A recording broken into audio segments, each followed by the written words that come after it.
The notification chime echoed through the corridors of Station Nexus 7 with all the enthusiasm of a funeral bell. Commander Zeltron, a purple-scaled veteran with more battle scars than patience, drummed his claws against the conference table as his intelligence staff shuffled into the briefing chamber like students heading to detention. "All right, settle down, you overpaid desk jockeys," Zeltron growled, his three eyes scanning the room with practiced irritation. "We've got a new species to evaluate, and Command wants a full threat assessment by tomorrow." Lucky us. Senior Analyst Vorgak, whose blue tentacles were already reaching for his datapad before his chair stopped spinning, cleared his throat with a sound like gargling gravel. "Sir, if I may, this assignment seems rather beneath our usual standards.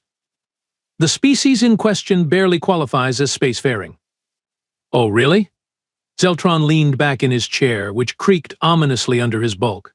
"Enlighten us, Vorgak. What exactly are we dealing with here?" Vorgak's tentacles danced across his tablet with practiced efficiency. "The species calls themselves humans, sir.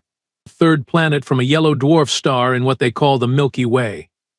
Frankly, sir, I'm not sure why Command bothered to flag them for our attention." A collective groan rippled through the room.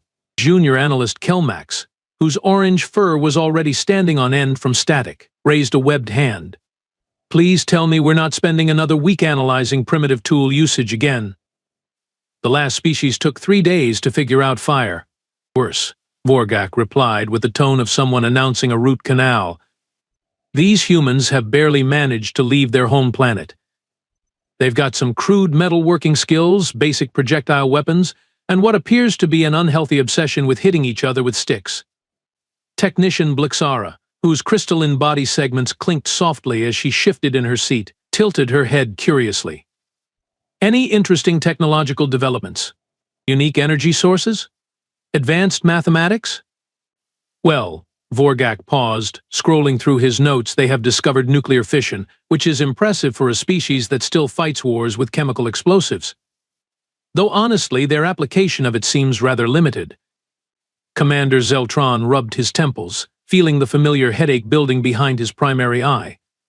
"So we're looking at another primitive civilization that discovered Boom Boom before they figured out basic space travel? Fantastic. What's Command's interest level?" "Minimal, sir. Standard observation protocols. They want us to review their conflict history for baseline aggression metrics, then file the usual no immediate threat report." The room fell silent except for the hum of the environmental systems and the occasional click of claws on datapads. Finally, Kelmax spoke up with the kind of grin that meant trouble. "You know what, Commander? Since this is obviously going to be another boring assignment, why don't we make it interesting? Turn it into a training exercise." Zeltron's middle eye focused on the junior analyst with laser precision. "Explain." "Well, sir, we've got all this human conflict footage to review anyway. Why not set up the main holographic display and watch it together? Make it educational, maybe even entertaining?" Kelmax's grin widened, showing far too many teeth. "I mean, how dangerous could a species be that still hits each other with pointy sticks?" The suggestion hung in the air like a bad smell. Several staff members began nodding, the prospect of breaking up the monotony clearly appealing. Even Vorgak's tentacles perked up slightly. "You know what?" Zeltron stood up, his decision made with the kind of confidence that usually preceded disasters. "Why not? Set up the main display system, Blixara. Let's see what these humans consider warfare. At worst, we'll get a good laugh out of it." Blixara's segments chimed melodically as she activated the chamber's holographic projectors. "Initializing display matrix, Commander." "Oh. Yep. Shall I start with their earliest recorded conflicts?" "Might as well start from the beginning." Zeltron settled back into his chair with the satisfaction of someone who thought he was about to watch a comedy. "Let's see how these primitive humans wage war." The lights dimmed, and the holographic display flickered to life in the center of the chamber. None of them realized they were about to witness something that would fundamentally change their understanding of what it meant to be dangerous in the galaxy. "This should be good," Kelmax muttered, reaching for his snack dispenser. He had no idea how wrong he was about to be. The first holographic images materialized in the center of the briefing chamber, showing what appeared to be organized formations of humans in primitive armor, carrying rectangular shields and short-stabbing weapons. The scene depicted a Roman legion advancing across an open field toward another group of humans wielding longer swords and painted shields. "Oh, this is precious," Kelmax immediately burst out laughing, his orange fur rippling with amusement. "Look at them. They're literally just running at each other with pointy metal sticks." Vorgak's tentacles swayed with what passed for chuckling among his species. Notice the complete lack of energy weapons, kinetic barriers, or even basic tactical shields. They're relying entirely on primitive metallurgy and what appears to be shouting. The footage showed the two human armies colliding with a crash of metal on metal, shields splintering, and warriors falling. The aliens watched with the kind of detached amusement typically reserved for watching children play with toys. "Pause it there, Blixara." Commander Zeltron pointed at the frozen image of a Roman legionnaire driving his gladius into an enemy warrior. "Vorgak, what's your analysis of their combat effectiveness?" "Utterly barbaric, sir. They're using crude iron implements to puncture each other's organs. No finesse, no technology, just brute force and sharp edges. It's like watching animals fight over territory." Technician Blixara's crystal segments chimed with what sounded suspiciously like laughter. "The casualty rates must be astronomical. How does a species survive with such inefficient combat methods?" "Apparently by breeding faster than they can kill each other," Kelmax snorted, reaching for another handful of nutritional pellets. "Resume playback, Blixara. Let's see more of this comedy show." The display shifted to show Viking longships beaching on a foreign shore, warriors in horned helmets charging into villages with axes and swords raised high. The aliens' amusement reached new heights as they watched humans wielding double-headed axes, howling battle cries while setting buildings ablaze. Now this is entertainment. Kelmax was practically bouncing in his seat. They're not even trying to be strategic. It's just pure aggression and property destruction. "The tactical sophistication of a meteor impact," Vorgak agreed, his tentacles writhing with mirth. "Notice how they prioritize intimidation over efficiency. Those horned helmets serve no protective purpose whatsoever." The footage continued, showing various ancient battles, gladiatorial combats, and tribal warfare. Each scene brought fresh waves of laughter and commentary from the intelligence staff. Humans seemed to excel at finding new and creative ways to harm each other with increasingly elaborate weapons, but always maintaining the same fundamental approach of direct physical confrontation. "Fast forward to something more recent," Zeltron suggested, wiping moisture from his eyes. "Let's see if they've evolved any actual tactics." The display jumped ahead several centuries, showing medieval siege warfare. Massive stone castles dominated the landscape while armies surrounded them with crude catapults and siege towers. The laughter in the room began to quiet as the aliens watched humans constructing elaborate wooden machines designed to breach fortified walls. "Well, that's slightly more sophisticated," Vorgak admitted, though his tone still carried amusement. "They've at least figured out basic engineering principles." The siege footage showed months of warfare, with attacking armies maintaining their positions despite constant harassment from defenders. Humans died by the thousands, yet the attacks continued relentlessly, day after day, season after season. "Wait," Blixara's chiming became more subdued. "How long has this particular siege been ongoing?" Vorgak checked his data. "According to the historical records, approximately 14 months. 14 months? Kelmax's laughter faltered slightly. "They've been sitting outside those walls for over a year. Why haven't they just given up and moved on to easier targets?" The footage showed human attackers constructing increasingly elaborate siege engines, digging tunnels under walls, and launching everything from stones to diseased animal carcasses over the battlements. The defenders responded with boiling oil, flaming arrows, and their own creative methods of destruction. This is unusually persistent behavior. Vorgak's tentacles had stopped their amused swaying. Most species would have calculated the resource expenditure and moved on to more profitable ventures. "Maybe they're just too stupid to quit," Kelmax suggested, but his voice lacked its earlier confidence. The siege footage continued, showing the eventual breach of the walls and the brutal sack of the city that followed. The aliens watched in growing silence as humans poured through the gaps, fighting room by room, building by building, with the same relentless determination they had shown during the siege itself. Commander Zeltron leaned forward in his chair, his casual amusement beginning to transform into something approaching concern. Blixara, how many casualties did both sides sustain in this engagement? Calculating now, sir. Initial estimates suggest approximately 47,000 total deaths. 47,000. Zeltron repeated the number slowly. Over a single city.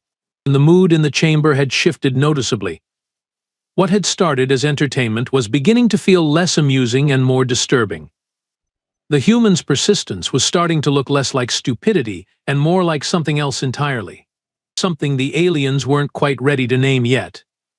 Continue the footage, Zeltron ordered, his voice notably more serious than before. None of them were laughing anymore. The holographic display flickered and shifted to show a landscape that looked like the surface of a dead planet. Mud, barbed wire, and wooden posts stretched endlessly across cratered terrain under gray skies.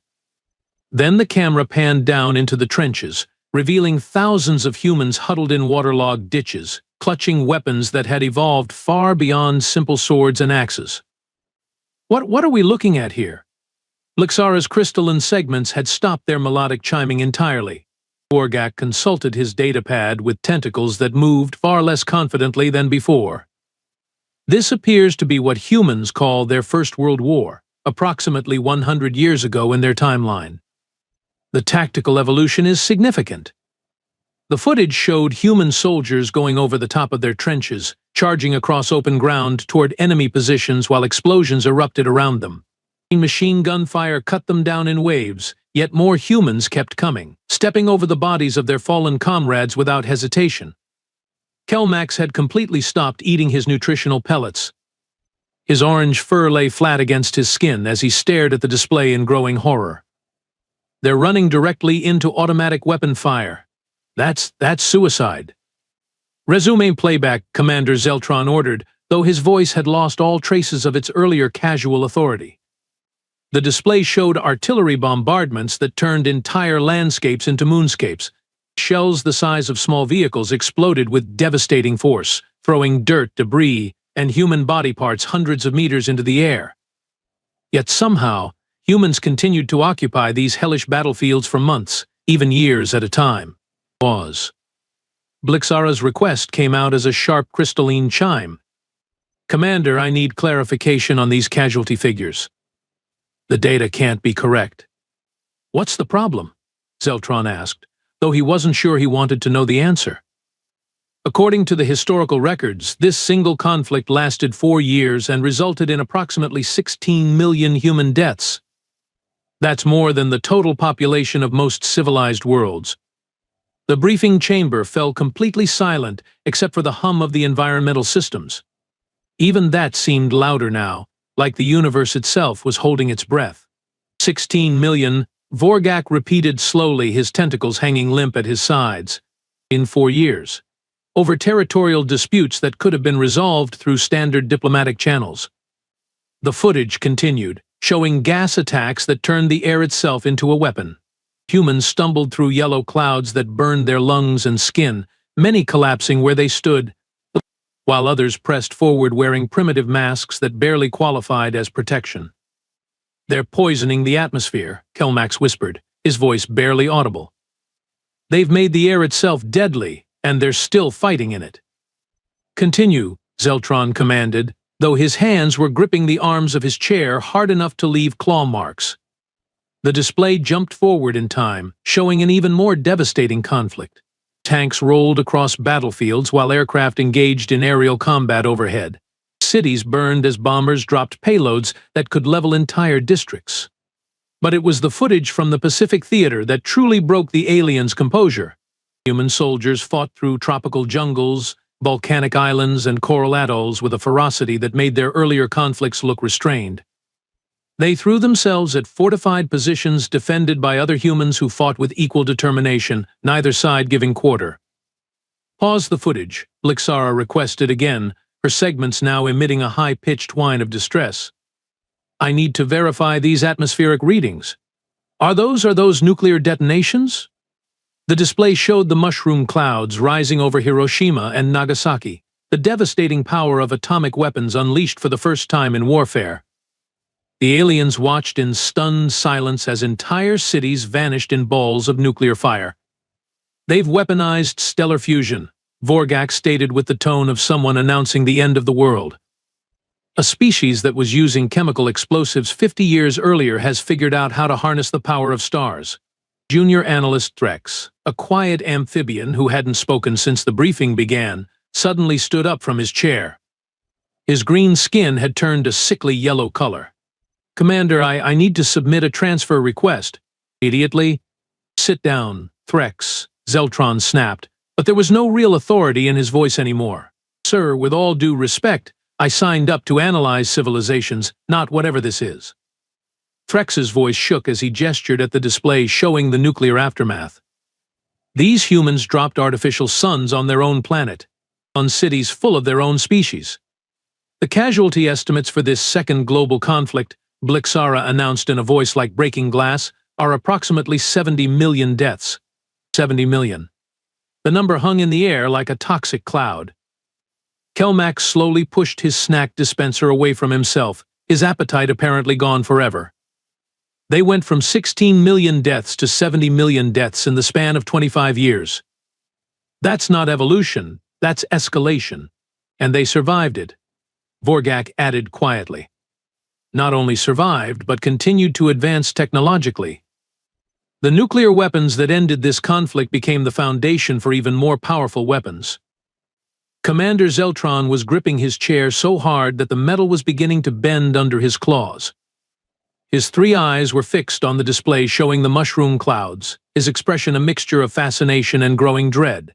"Show me their current military capabilities," he ordered. "Sir, are you sure that's advisable?" Blixara asked. "Show me." The display shifted to modern human warfare, and that's when the real horror began. The holographic display shifted to show footage that made the previous wars look almost quaint by comparison. Dark figures moved through a city at night, their movements precise and coordinated, visible only through enhanced imaging technology that turned darkness into green-tinted clarity. "What are we watching now?" Blixara asked, though her crystalline voice had developed a tremor that made her segments rattle softly. "Modern human special operations," Vorgak replied, his tentacles moving frantically across his datapad. "These appear to be elite combat units conducting what they term surgical strikes in urban environments." The footage showed human soldiers moving through buildings with weapons that fired with barely audible whispers, eliminating targets with mechanical precision. They communicated through hand signals and electronic devices, coordinating attacks across multiple floors simultaneously. "They're fighting in complete darkness," Kelmax observed, his orange fur now permanently flattened against his skin. "How are they navigating? How are they identifying targets?" "Enhanced optical systems," Vorgak answered after consulting his readings. "They've developed technology that allows them to see in conditions that would blind most species. They've literally adapted their warfare to function in environments where normal combat is impossible." Commander Zeltron leaned forward, his three eyes tracking the movements of the human soldiers with professional interest that was rapidly being overtaken by professional concern. "Show me their environmental adaptations." The display obliged, shifting through footage of human combat operations in deserts where temperatures reached lethal extremes, Arctic conditions that would freeze most species solid, jungle environments so dense that visibility was measured in meters, and mountainous terrain at altitudes that would cause oxygen deprivation in most intelligent life forms. "They fight everywhere," Technician Moxar, a reptilian analyst who had been silent until now, spoke up with obvious disbelief. "Underwater, underground, in atmospheric conditions that would kill them without protective equipment. There's no environment they consider unsuitable for warfare." The footage showed human frogmen conducting underwater demolitions, tunnel rats fighting in confined underground spaces, paratroopers jumping from aircraft into hostile territory, and mountain warfare specialists conducting operations at altitudes where the air was too thin to breathe normally. "Pause the display," Vorgak requested, his tentacles now moving in agitated spirals. I need to run some calculations on their adaptation protocols. The room waited in tense silence while Vorgak worked. The only sounds were the clicking of his data entry and the increasingly labored breathing of several staff members who were having difficulty processing what they'd witnessed. The results are disturbing, Vorgak finally announced. Humans have developed specialized combat techniques for literally every environment on their planet and several off-planet conditions. Desert warfare, Arctic operations, jungle combat, urban fighting, mountain warfare, underwater operations, underground tunnel systems, and high-altitude combat. They've even developed tactics for fighting in zero gravity. Zero gravity? Blixara's segments clinked together nervously. They're preparing for space warfare? Apparently they consider it inevitable, Vorgax replied grimly. But that's not the worst part. I've been calculating their casualty-to-effectiveness ratios across all these environments. Commander Zeltron asked, though his tone suggested he didn't really want to know. In every single environment, no matter how hostile, no matter how unsuited to their biology, humans maintain operational effectiveness rates that exceed what we would consider possible. They don't just adapt to hostile conditions, they thrive in them. Analyst Krex, an insectoid specialist in xenobiology, suddenly stood up from his workstation. His compound eyes were reflecting the holographic light in a way that suggested extreme agitation. Commander, I formally request immediate transfer to the Department of Peaceful Botanical Studies. Denied, Zeltron snapped automatically. Sir, with respect, I've spent my career analyzing predator species across 17 different star systems. I've never encountered anything like this. These humans don't just fight in hostile environments. They seek them out. They train in them. They improve their combat effectiveness by deliberately placing themselves in conditions that should kill them. The footage resumed, showing human soldiers training in simulated combat scenarios that recreated every conceivable form of warfare. Underwater combat training, high-altitude warfare exercises, urban combat in mock cities designed to replicate enemy territory, survival training in environments that would challenge the hardiest species in the galaxy. They're not just adapting to fight in these conditions, Moxar observed with growing horror. They're specifically training to fight other humans who are equally adapted. They're preparing to fight themselves. Show me their current weapons technology, Commander Zeltron ordered, his voice now carrying the weight of someone who had moved far beyond simple concern. The display shifted to show human weapons that bore little resemblance to the primitive swords and muskets from earlier footage. Precision-guided munitions that could eliminate single targets from vast distances, electronic warfare systems that could disable entire enemy communications networks, and weapons that could level city blocks while leaving adjacent buildings untouched. The technological advancement curve is unprecedented, Vorgak reported, his tentacles now moving in patterns that indicated extreme stress. They've gone from throwing rocks to precision orbital bombardment in less than 10,000 years. Most species take 50,000 years to achieve similar technological integration. Analyst Yendrix, a peaceful herbivore species representative, slowly raised one of her 6 arms. Commander, I don't think I'm qualified for this type of analysis. Perhaps I should transfer to the Department of Agricultural Development. Permission granted, Zeltron replied immediately, apparently having given up on maintaining his staff. Sir. Blixara's crystalline voice was now producing harmonics that indicated severe stress. I've been reviewing their current global military expenditures. They're spending approximately 2 trillion of their monetary units annually on weapons development. That's more than most civilizations spend on their entire infrastructure. 2 trillion, Zeltron repeated slowly, on weapons, while they're supposedly at peace. That's the truly terrifying part, sir, Vorgak added quietly. According to their own records, they currently consider themselves to be in a relatively peaceful period. This is what human restraint looks like. The briefing chamber had grown noticeably emptier as more staff members found excuses to leave or submitted transfer requests. Those who remained sat in stunned silence, staring at the holographic display showing human military capabilities that defied every assumption they'd made about primitive species. Commander Zeltron looked around at his decimated staff and realized they hadn't even gotten to the really disturbing part yet. The final footage began innocuously enough. Human astronauts floating in what appeared to be a training facility, practicing movement in zero-gravity conditions.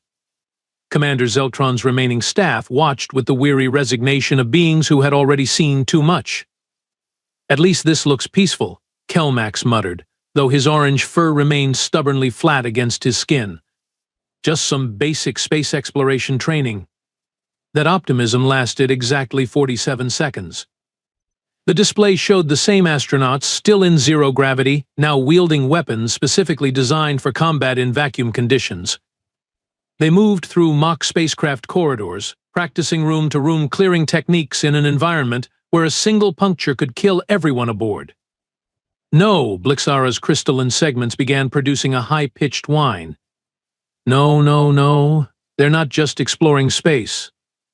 They're preparing to fight wars in space." The footage showed human astronauts training with weapons that fired projectiles designed to disable enemy spacecraft without breaching hulls, grappling techniques for hand-to-hand combat in zero gravity, and tactical maneuvers for boarding hostile vessels. Every movement was practiced, efficient, and utterly terrifying in its implications. "They haven't even established permanent colonies beyond their home system," Vorgak observed with the tone of someone witnessing the impossible.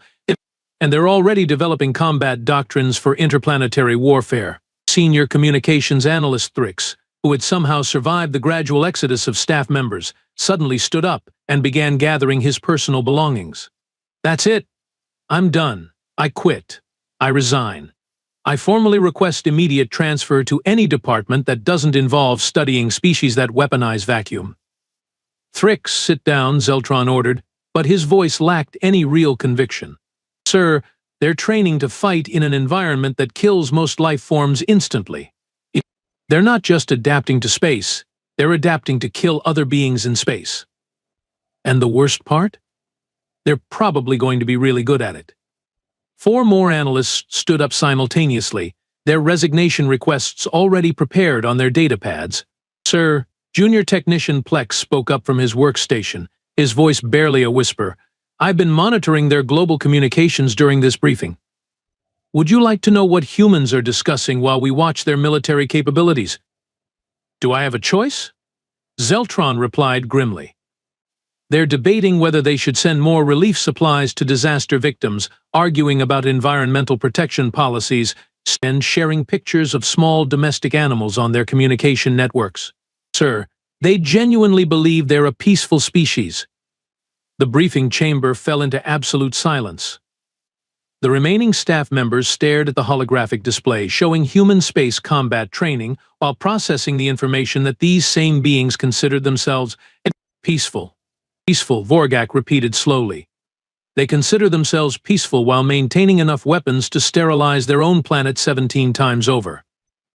And while training for wars that don't exist yet," Kelmax added, his voice hollow with disbelief. Commander Zeltron stood up slowly, his 3 eyes fixed on the display where human astronauts continued their zero-gravity combat exercises with casual proficiency. When he spoke, a cheery, his voice carried the weight of a career intelligence officer who had just discovered that everything he thought he knew about galactic threats was laughably inadequate. "Effective immediately, Species File Human Terra Sol 3 is reclassified from primitive observation to extreme threat level Alpha." He paused, looking around at his remaining staff. "All personnel are hereby restricted to passive observation protocols only. No direct contact, no intervention, no communication attempts of any kind." "Sir," Blixara asked quietly, "what should we tell Command about our assessment?" Zeltron considered this for a long moment, watching the humans on screen practice techniques for killing each other in the vacuum of space with the same casual efficiency they'd shown throughout their entire recorded history. "Tell them we've encountered a species that considers global thermonuclear warfare an acceptable conflict resolution method. He has developed combat techniques for literally every environment in the known universe, including several that shouldn't be survivable, and genuinely believes they're peaceful." He turned away from the display. "Then recommend that we establish a minimum safe observation distance of approximately 50 light-years." The holographic display finally shut down, leaving the briefing chamber in ordinary lighting that seemed almost anticlimactic after hours of witnessing humanity's approach to conflict resolution. As on the third planet of an unremarkable yellow star, 7 billion humans continued their daily lives, completely unaware that they had just terrified an advanced galactic intelligence agency into recommending they be avoided at all costs. Most of them were currently engaged in what they considered their favorite peaceful activities, arguing about sports, sharing videos of cats, and complaining about traffic. The galaxy's newest nightmare species was worried about whether they'd remembered to feed their pets.